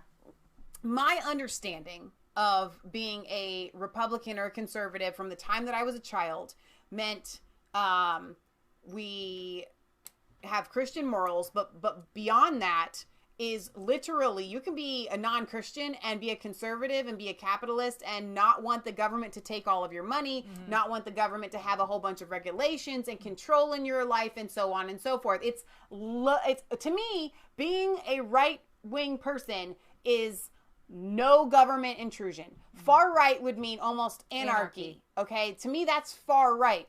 Hitler couldn't be any farther from far right than that. Right. So they've, instead of calling Hitler a populist, I guess you could call him that, but you would have to call him a communist, populist, socialist, dictator, socialist. Yeah. Okay, I mean, because seriously, they're using the wrong words, and as journalists, it's embarrassing. And he's not a populist because a populist does what the people want. Exactly. Okay, so when I say populism, a nationalist. Because he says Germany first. Yes, Germany first, right? His idea of Germany first. Right, exactly. He's a dictator. He was a dictator. Yeah. So Berliners have expressed disbelief after a Syrian migrant who stormed a synagogue with a knife yelling Allahu Akbar was freed from jail only a day later. The incident occurred at a synagogue in the middle of Berlin on Friday. Syrian migrant Mohammed M., 23, climbed over a security fence armed with an 8-inch long knife, stormed the building yelling F Israel, Allahu Akbar, and then the guards pepper sprayed him. Police subsequently arrested the 23-year-old, but he was released the next day. According to a police spokesperson, the local prosecutor did not consider the man was sincerely trying to hurt anyone or just trying to threaten them. Berlin defense lawyer Alexander Pass expressed dismay as to why the Syrian was not assessed by a medical professional. In addition, he could at least have a suspicion of a particularly serious breach of the peace at least. Others were far less generous in their assessment. On the way authorities have handled it. You have Gideon Joff, chairman of the Jewish community in Berlin, labeled the event a failed terrorist attack. Especially at this time, an attack on a Jewish institution in the middle of Berlin must be comprehensively investigated and punished with zero tolerance measures. I do not know exactly what he has. His father said he has a mental illness, but we are shocked when it was heard that he was the one who threatened people. And Berlin has seen a surge in anti-Semitic attacks. I'm sure plenty of people here with mental issues from Syria. I mean, what are you saying when you're saying that these terrorist attacks are done by mentally ill people? Are you saying that, you know, these people from the Middle East or whatever have a higher incident of mental illness? I mean, that's kind of racist. There have been at least 1,000 anti-Semitic incidents in the city of Berlin in 2018 alone. Last month, 2 anti-Semitic Palestinian rappers were scheduled to give a concert. Following the outcry from Israeli embassy, their concert was torn down, or was taken down, or not allowed to happen. I want to talk about this radicalization. When we talk about climate catastrophes, this is real. There are real threats out there, and when you talk about an existential threat to Europe, the radicalization of Muslims is huge. I mean, I have a friend who knows somebody who their family became more religious, growing out beard, wearing the headscarves. That kind of leads to step after step after step after step, and I'm going to kind of get to that. But you have the French government minister announces a dozen cases of radicalized Muslim teachers. The French education minister, Jean-Michel Blocher, revealed cases of a dozen Muslim public school teachers who have been radicalized. Like, how do you even gauge it, right? Why you have to keep an eye on them? What is going on here, along with a far greater number of radicalized kids? Blacker announced 10 cases of radicalization on Friday morning, stating these are cases that can be of varying intensity. He also said that while some of the cases may not seem overly serious, they were being taken seriously by authorities, such as a case in Torshi of a teacher who made an anti-Republican marks in his local mosque, whatever that means. The teacher was dismissed from his position despite not having no other marks. So there was obviously something very intense about that remark, but they're not going to tell you because they don't want you don't want you to be afraid. Either that, or these people are being monitored by other government agencies, and then that's why they get let go. Like, a remark causes them to be looked into further, and it's like, okay, you know what? You just can't be a teacher. So a professor of history and geography who works in the same Saint Denis, the notorious no-go suburb north of Paris, spoke out about colleagues he suspected may have been radicalized, saying the teaching staff is not as immune to radicalization, and adding that he had already seen a Muslim colleague refuse to shake hands with women. So that's obviously like this first step. As a teacher, I do not have to intervene with a colleague to tell him what to think, what to do, but he added he could inform his superiors of such a behavior. A number of suspected radicalized students dwarfs that of teachers, with there being as many of 1,000 known cases. Like, what are they doing to monitor these kids? What does radicalization mean to them? Maybe not shaking hands with women, not wanting to be in the same room, growing the beards. Earlier this year, a report of two French MPs revealed a large concern among public sector workers that their colleagues are also becoming radicalized. They're Muslims, but they're becoming radicalized. The trade unionist from the RATP, the company in charge of public transportation system in Paris, claimed that practicing Muslims are targeting non-practicing female believers. Okay, they're targeting them. Police are also more concerned than ever about radicalization following the stabbing attack in a Paris police headquarters by and we talked about this. A radical Muslim employee killed 4 people. We talked about that, I believe, last week. Some officers say that they've previously been they didn't want to report potentially radicalized colleagues because they didn't want to claim Islamophobia.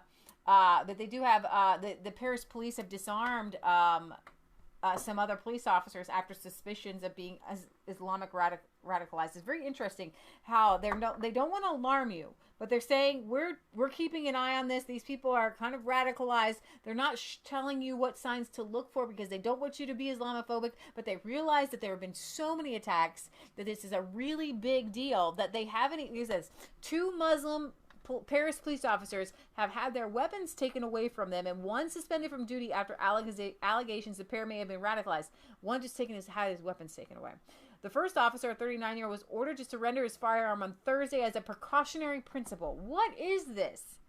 What is this? After he, he married a Muslim lawyer in 2011 and began to grow his beard, pray at work, and other signs, which means he doesn't want to work with women, some of them. In 2018, an investigation into the officer was done by the Inspector General. and showed that he, while the officer was very religious, he was not radicalized. After divorcing his wife, he even shaved his beard. However, since the killing of 4 people, including police officers, earlier this month by a Muslim convert, police have become far more cautious, and officers floating the idea that the 39-year-old is practicing taqiyya, which is a form of deception. A second officer, a 34-year-old, had previously been suspended in 2018 after signs of radicalization, but later reinstated at court appeal. He is said to have encouraged other Muslims to pray with him and refuse contact with female colleagues. And so, then, okay, actually, one more thing is the officer also allowed the friend of a known terrorist to borrow his badge and firearm for a photograph. Oh, wow.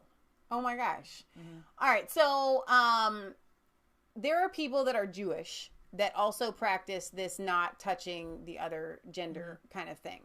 And so, as with a lot of different things, our society is it runs one way. And so if you, we can take transgenderism or whatever. If the problem that if the lifestyle that you want to live doesn't conform with the society that you live in, then you may not be able to hold certain positions, and that's unfortunate, but it's just true. So if you are a transgender, then maybe you can't lead a Boy Scout troop. Or if you are a heavily practicing Muslim that practices things that may be equated to being radicalized, then maybe a police officer or a teacher can't be the job for you. Okay? I'm just saying that it's just kind of, listen, I'm sorry. You know what always made me upset in class? When one of the kids would do something and then the whole class would get punished for it. And I always thought that was really unfair. Well, if the person that did it didn't fess up and the rest of the kids didn't say it was just that kid, then yeah, everybody's got to be punished. I'm sorry. And I think that that's what we've reached in this society. Like, listen, if we can't really pinpoint these specific people and we know that they're all coming from this specific group of people, then yeah, they're going to have to be singled out for the safety of everyone. And I'm sorry. Speaking about being singled out for safety of other people, Denmark introduces a permanent border with controls with Sweden due to gang violence in Sweden. Sweden opened up its doors more than Denmark did. The Danish government will introduce permanent border controls with Sweden due to a rising tide in gang violence. Now, guess what, guys? When we talk about gang violence, we are talking about migrant gang violence. These people have no jobs. They don't know what to do. And they come with this thuggery mindset. These are not your Viking. This is not Viking gang violence that they're trying to get rid of. Okay, I have things on my head, so I can't. I already have my own horns in my head. Oh, you do? Justice Minister Nick Hecker said on Thursday that the threat from Swedish organized gang violence means Denmark must enact stricter border controls with its northern neighbor. Organized crime from Sweden is central here. We have seen a worrying development in Sweden with the explosions and increased violence. We have been monitoring this and decided to strengthen border protection against Sweden. What? This is a Viking invasion here? Border protection. Denmark wants more border protection with Sweden. Yeah. You guys, it feels like we're talking about the Middle East. It feels like we're talking about Africa. Why? Because there's people from Middle East and Africa there. Okay? And it's not racist to say that they got issues that they need to deal with. Okay? There's and a they reason brought these their people have issues been with infighting them for thousands of years. And they brought that infighting with them. They just have this spirit of fighting. The decision also comes after Swedish residents were implicated in 2 major criminal incidents earlier this year in Denmark, the most notable event being the bombing of the tax authority in Copenhagen in August that destroyed much of the facade of the office building. The 22-year-old man from the multicultural Swedish city of Malmö, which lies close to the border of Denmark, was later arrested in connection with the bombing. Last month, another suspect, again a Swedish national, was arrested at Copenhagen airport. While explosions have risen across Sweden, Malmö has been one of the focal points of these explosions, with the city seeing 3 explosions within 24 hours in June. The situation has become so dire in the city that last month police warned the public to be on guard for explosive devices in Sweden. Sweden, the socialist utopia but we are of inclusive. Freedom and safety. Please come to the Sweden. We love everybody, even all the bombers. You bring your bombers and we will embrace all the bombings. Police said Welcome to Sweden. Should pay special attention to suspicious objects when walking around alone at night. The report released earlier this year by Swedish newspaper Dagens Nyheter compared a range of statistics and found that explosions surged up to 45%. It's kind of like, it's like talking about thunderstorms. Storms are up, Annie. These storms are up. You better get inside. Yeah, these random explosions are up 45%. And the rapes are up. The rapes are up. But the way they say the explosions are up, like there's like, it's kind of like saying that like when you're, wildfires are up or, forest fires are up or like a natural cause. But nobody says explosions are up this week 45%.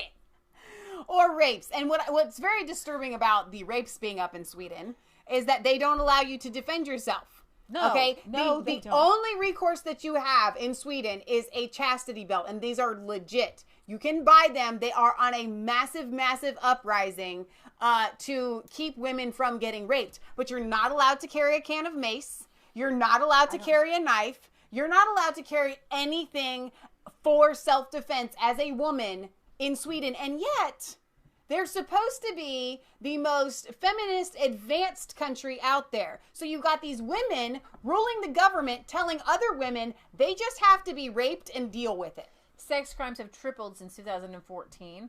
The report reveals from the Swedish Crime Prevention Council that in 2018, around 6% of Swedish population between ages 16 and 84 said that they have been victims of sexual offenses, for a total of 482,000 people. That's huge. Do you realize that the homosexual population in the United States is only like 3%? And we've got 6% of people, that's a lot of people. We have 6% of people in Sweden saying that they have been sexually assaulted.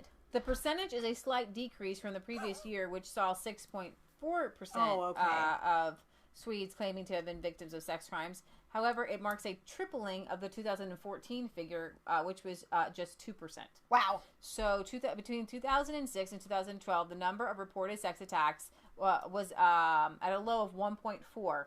In 2006, 2012, it was under 2%, with a low of 1.4 in 2011. I'm really curious what would happen if they just all of a sudden said, okay, only women can carry at least mace. I think you would see an uptick of reports of men in, hospitals because, and you would see the rape stats declining. The fact that they don't give these women any recourse, they're just like, listen, we're going to let all these men into the country that are known rapists, and we can see the uptick. We can see all the numbers. We're not increasing police. Police funding is down. They don't know. They can't help. We literally tell them they're not allowed to investigate these crimes. And you have no way to defend yourself. Last year, the country saw a record number of fatal shootings. Now, compared to Baltimore, compared to our cities, but the climate alarmists like to look at trends, right? Upward trends. Right. We're literally when you're at 1.4%, any trend is up. Okay, and now you're at 6%. That is a huge, huge uptick when you're talking about a country of how many people are in Sweden. There's I'm sure a couple, 50 million people, something like that. Population. Let's see how close I was. 9. Well, this is smaller than I thought. 9.9. Just say 10. 10 million people in Sweden. 10 million people. 6%. That's huge. It's just absolutely huge. And now, granted, these are not all rapes, but it's sexual remarks, and you see a lot of those with the migrants. But here's the thing: but they grab also. I mean, it's an assault. But when the climate alarmists go out there and they talk about all this craziness, there's a literal uptick that you can come from like 0 or 1%. You're going up, right? I think. Let's see. I know in the UK, you're not even, speaking of like no crime, there's no crime here. Deaths of UK-born overtake births in the UK to UK-born mothers. So you can't climb into my lap. Deaths of British-born people have outstripped. Deaths of British-born people outstrips death to British-born mothers for only the third time since records began in 1838. So basically, live births, people being born. There's less people being born to British-born mothers People, we're not talking about immigrants. Okay, let's make this easy. People who were born in the UK, okay, naturalized born UK citizens are having less babies than people who are than the number that's dying. Okay. Hi. Oh, you're gonna try to lift the dog up. This dog is really heavy. You're gonna hurt yourself. She really, really wants up here. Go ahead, try to get her up. No, there. that's it. She's you up. Gonna try. Come on. No, she can get up there. She can't get up there. Hi. She matches my dress, but you need to get down. Okay, you really want up here so badly. I know. She's gonna stand on your lap, and then here comes the other one. This is what happens when we try to sleep. Well, I am the cootie. I am the cooties, huh? I am. I'm cootie. So go, and UK people, please make more babies. How much times I got to tell you? I mean, it should be fun to do, but I know it's hard to raise them, and you got like socialism, and it's really expensive. I understand it. Ask the Lord; He'll help you. All right, we're going to end with Nigel Farage. You patronizing snob! Farage blasts MEP who said Leavers didn't know what they voted for. We are back on. Nope. Yes, the country voted. The UK. Hang on. Lib Dem MEP. Yes, the UK voted to leave, but they didn't know what they were voting for. Nigel Farage says, you patronizing stuck-up snob. How dare you tell people they didn't know what they were voting for? Okay, you're going to have to put her down. Okay. But she can't go down that way. Oh, great. You're going to get bruised again. Yeah, this was your idea. How is there enough room up here? Okay. Ow. I'm going to come help you get her down from that side. It's like a circus. This is the circus here. My belly lap is not big enough for you, baby. I just want to be where the people are. First, we're going to unplug that cord. Okay. Now, ready? We're ready. Going down. Circus dog. That was fun for you. That was fun. For Bailey, anyway. Yeah. They voted to leave the EU, but they didn't know what they were voting on, and they were misled. They were. Could you ask a I don't want a statement. I'm really sorry. I need a question. Yes, I would like Nigel Farage to account for why he stood in front of that poster with refugees that had nothing to do with European Union. I would like to ask why they supported erroneous statistics and inaccurate facts. They know your time they is have up, madam. It is 30 seconds. I have two other colleagues who want to ask questions, and I'm going to allow it even though we are over. So, Mr. Farage, will you answer that, please? You patronising, snuck-up snob. How dare you? How dare you tell people they didn't know what they were voting for? Farage, they knew exactly what they were voting for. They were voting against 50 years of people like you lying to them. They did it, you promised, you'd enact it, and you, the Lib Dems and others, have betrayed the greatest democratic exercise in the history of our nation. Wow. Well, that didn't go as well as she had thought. Yeah. Bill Carson says Nigel's reply is gold. All right. So, we will hope Poland makes great decisions at the polls today, and we are going to pray for the Poles and the Polish hussars and their. We will have this little gal with us for 2 more Sunday shows and a couple more Friday shows, so that's going to be fun. We love having her, actually. She's a good dog. Really awesome. I can't remember which Marson. I think it was one of the Marsons. It's a really popular name over there.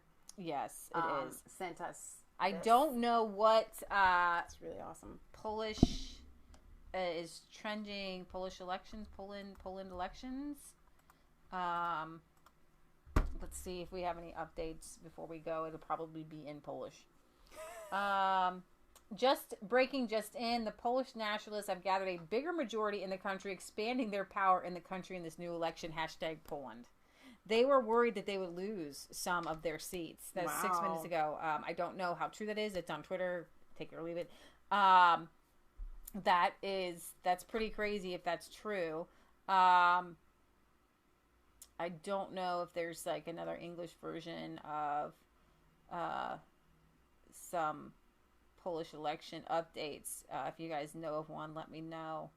But if that's true, let's do our own little Google search. Polish elections. They might have it in the Google. I'll do the latest here. 3 hours is the latest on the Google Meister here. So we'll see. Polish election updates. I want you guys to realize that God is with you guys in Poland. Yes.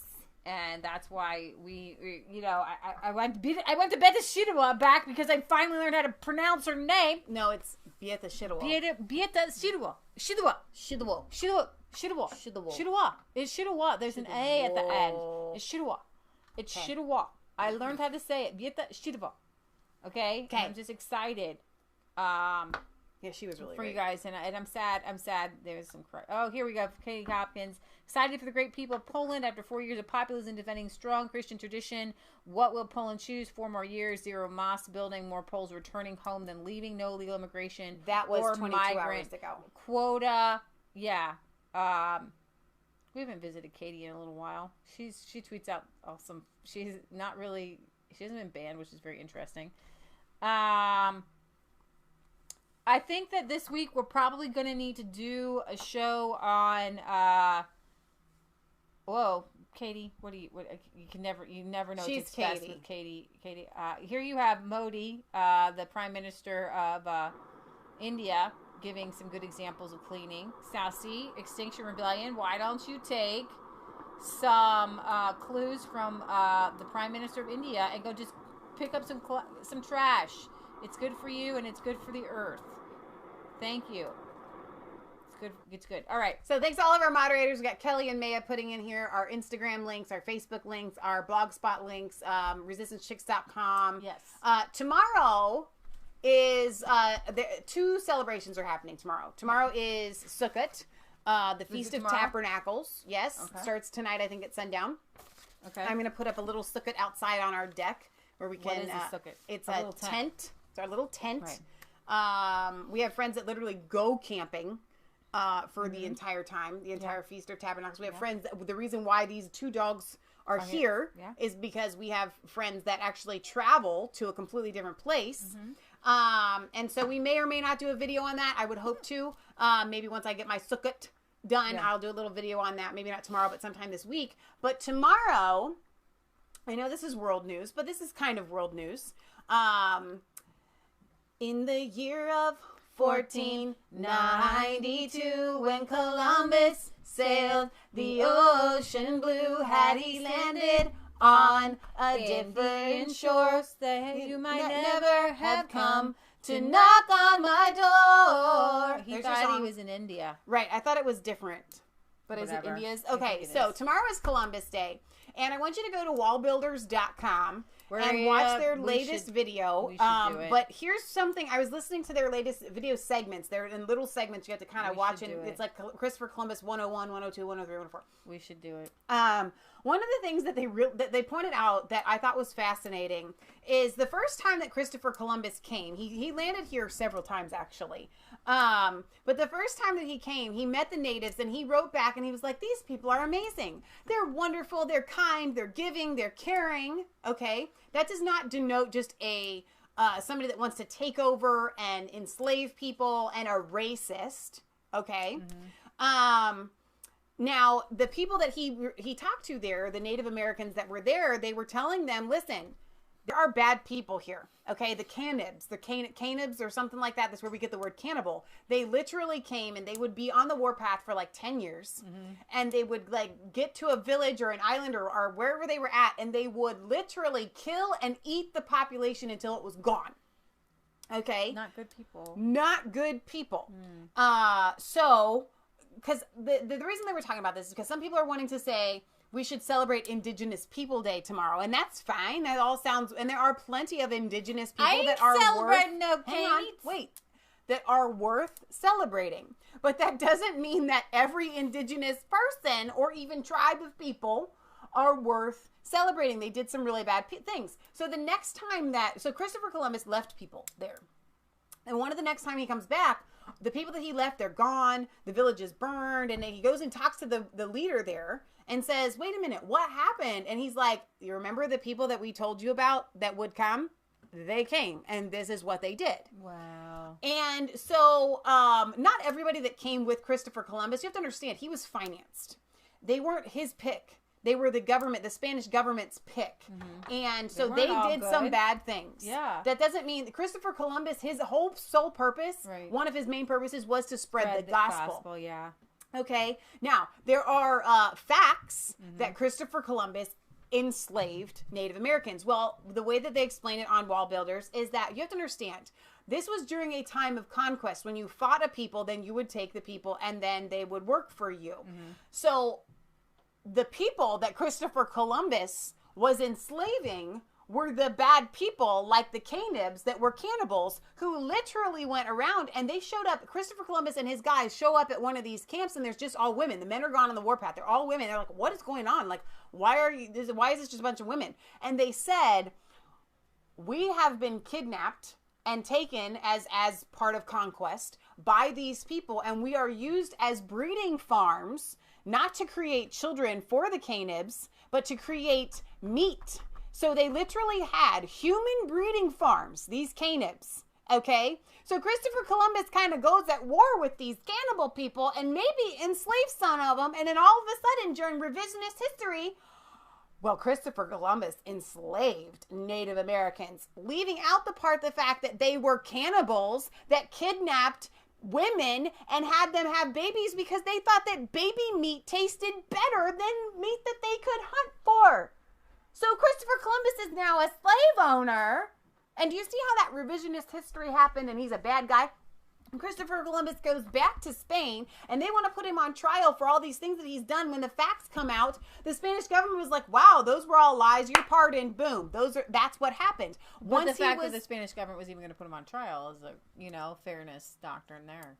That's what I'm saying. They literally pardoned him because when the facts came out, there were rumors at that time. When the facts came out, it was like, oh, that's not true. This is all false. Here are the facts. Wow. Okay. And so from the beginning of Christopher Columbus, he's been lied about from day one. You need to do your research and understand, was Christopher Columbus a perfect guy? No, no one is. Right? But to say that he was just a Native American slave owner, or he was a racist. Well, then why did he love the natives that he met when he first got here? Why did he write back and say, these are wonderful people? Well, because the natives that he met were wonderful. And then later on, when he met some not so wonderful ones, then all of a sudden he's a racist because he doesn't like cannibals?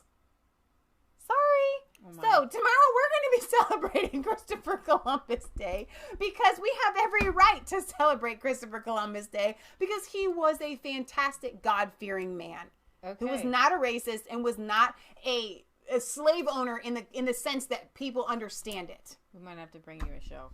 All right. Well, I was going to sing this song. Okay. My acapella song. Because I don't want to leave you on that cannibal leaving note. All right. Alrighty, guys. Please like, comment, and subscribe to Mass Faith 3 and Resistance Tricks. Ring the bell so you get notifications because you don't want to miss stuff like this. Cannibal eating. You don't want to miss it. We have a P.O. Box. 107 Milford, Ohio, 45150. Send us your letters. We will read them on air unless otherwise noted. We actually have a letter from Lori we haven't opened. Yeah. We'll maybe do that this week. All right. When your soul is weary and it seems all hope is gone, when you give in all your strength just to hang on, when the trials and the heartache seem to go on too long,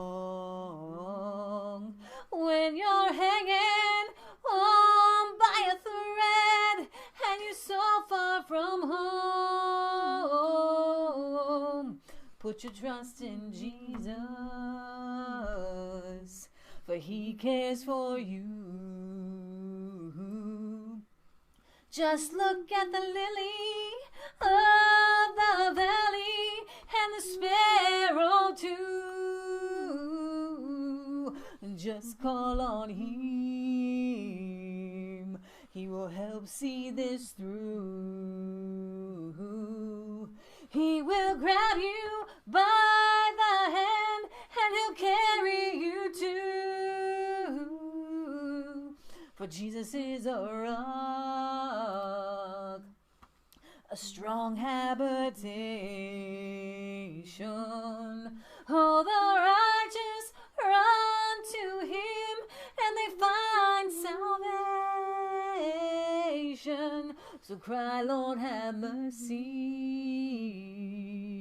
on this broken soul. I need the good shepherd to bring me back to the fold. Oh, the Father is waiting for every prodigal son. Jesus will leave the 99 just to go find that one. So when your soul is weary and it seems hope is gone, just call on him and he'll carry you home. Oh, he'll carry you home. So wherever you're at, whether you're in Poland or you're in Italy or you're in the UK or you're in Scotland or you're in Wales, I know they're all the same, but you know. They're not. They're very different. Well, then you're in Canada, eh? You're Siberia. They got internet out there, maybe? Hello, Siberia. I would love some Russians to watch us over here. China, if you can get through. Hong Kong. Australia, mate. You know, we didn't cover Australia. We could have. Call on him. Yeah. He will help see this through. Hong Kongers, call on him. UKers, call on the Lord, man. It's what y'all need to do. Okay? You know you need to do it. Do it. Canadians, I know you're so polite, and I know you go to God, and you're like, hey, God, can you help me? Yes, he can help you. Call on the Lord. Okay? Wow. What are you in Hawaii? Call on the Lord Jesus Christ. He wants to be with you. He wants in Mexico, man. Just call on the Jesus. Mary, whatever. Call on Jesus, right? Okay? Call on the Lord. He will help see you through whatever trials or tribulations you're going through. Allow the Holy Spirit, as we've been talking about, to flow through you. We are seeing a move. We're seeing a push. Yes, I bring you news and this and that and this and that. We're trying to show you the angles, where God is moving. That we're trying to show you history and present and future events through the lens of the gospel, through the lens of what is God doing around the world. Okay? Right. So call on the Lord, and we are an army. We are never marked in the infantry, ride in the cavalry, shoot the artillery. I may never fly over the enemy, but I'm in the Lord's army. Yes, sir! That was kind of a chipmunk version of our. How fast can you sing? Maia put wellbuilders.com on there for me, so thank you for that, Maia. It's a fascinating. I haven't even finished it yet. It's been fascinating to me. Why don't you tell me about this? It sounds like something good to download and listen to while I'm walking. Yeah, well, I just got it this morning. I don't know if I want to think David about the posted it on Facebook. You can be following Wellbuilders on cannibal Facebook. Up on that wall, on the shelf. The cannibal. Oh, yeah. Dog eating dog. It's a dog-eat-dog world. It is a dog-eat-dog world. Streaky Bacon says, I like these crazy chicks so much. Well, guess what? We like you, too. We are so thankful that you guys are here. Bacon. Marbleized. We had ribs last night from our Cooney pigs, and they were delicious. I slow cooked them in the oven for like ever, and they were delicious. That kind of makes me feel like a cannibal. Because you're a pig? Because I'm eating these bones. Okay. Well, no, because then you'll we go have to all make vegetarian. light of it. Okay. I'm just sometimes we start to do this. I start to get sick, and I start to go. We have to talk about cannibals, and then I sing a song, and then we're back, and I just try to like remember. I'm not there. I'm not in 1692, 1492. I'm in 1620. That's what it's like. Right. All right, so we're literally going to sign off right now. That song. Thank you guys for joining us. We love you guys so much. We're so thankful that you're here. Please leave comments after the video. I have great fun going back and looking at them. Britt Baza says, Michelle, is your deck finished now? yes, it is. We have one minor thing we need to do for that squeaky board. We need to go around the and do paint, all a this, little bit but- of paint, and a little bit of paint underneath, and but then then it's it'll be done. done. And Yes, we do thank need to you do for- that video to show you guys the deck. And But we your need to show- plaque, the to plaque is Grandma up. Marilyn is up. We did that for her commemorative Thank party you. on It's September perfect. 9th, which was her birthday, or 8th. It makes it look so special. It does. It is really special. So I hope you guys have a wonderful week. We'll be back on Friday at 6 p.m. Eastern Standard Time for our Maybe weekly tomorrow, roundup. And if perhaps Columbus tomorrow we have a allows. lot to do. kidding. Or not a lot to do. Well, we do have a lot to do, but we have a lot to cover tomorrow because Britt Baza says, can you cover the Queen's speech? I don't know if we're going to get around to doing that or not, but... okay, I'm rambling at this point and we need to go. gotta But go. it's just because I hate to leave you. But I really must say, good night. Exactly. Good night, You're up, sweet good night. YouTube and Resistance Chicks family. It is good night over there. Yeah, exactly. Bye, guys.